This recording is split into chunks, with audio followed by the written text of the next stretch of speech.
first of all, to get there during the Soviet times, you had to have a guide with you, a sort of a handler guide. I'm not sure what. The city, the main square, it had a big main square, and we were able to get to the archivist.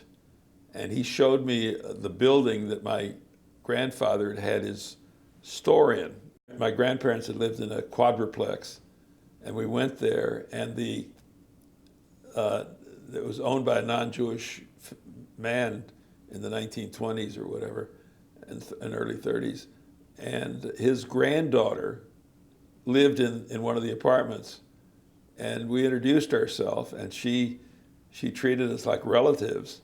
She invited us in. I couldn't speak Polish, but her mother-in-law was there, and her mother-in-law knew German. And so we were able to communicate through the mother-in-law. And I think the mother-in-law's husband had been killed by the Nazis walking down the street or something like that. But they had pictures of a few of my relatives who had come back before to that house. So that was very nice to be there. Some years later, I went back a second time with one of my cousins because it was our 70th birthday. She and I share the same birth year, and we went back to that house with some other cousins, and we were treated well when we knocked on the door. It was a different family by then because I think the older ones had passed away. But there was a 20-year-old who saw us one day in front of the house, and he asked our guide, "Who are we and what our name is?" And then he walked away, and I said, "Well, I'd like to talk to him. Maybe he's the grandson of the people whom I had met."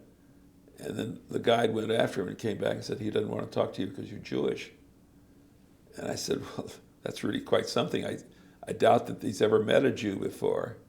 So you could see that in his mind, Jewish was a very negative word. So that was his, and it was disturbing that a 20-year-old would have that attitude. Wasn't somebody who'd lived there, 70 years ago and had formed and been propagandized and so forth. So how did this 20-year-old come around to this point of view? This was in this was 8 years ago, 1975. So, and I'm sorry, 2005. So that was disturbing. So what they call anti-Semitism without Jews.